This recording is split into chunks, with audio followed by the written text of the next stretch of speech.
Më në fund është gjetur një zgjidhje për vend depozitimin e mbeturinave të konsumit të përditshëm në rrugën Dytësore të Majqellarës.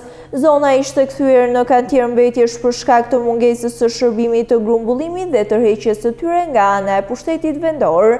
Ndërkohë vjetrej se ky vend tashmë nuk ka më mbeturina të hedhura pa kriter.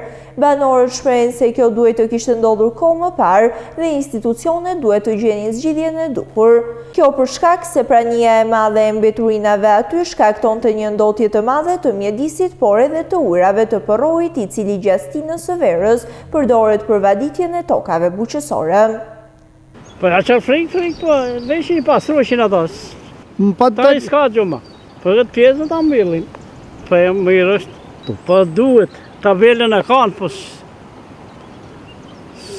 populli, si popull. Po bashkia ka po punë të pastër, populli, si popull. Banorët e Majqellarës tashmë nuk duhet të rikthejnë ndotjen në këtë zonë, por të përdorin kontenjerët e vendosur nga bashkia në afërsi të banesave të tyre.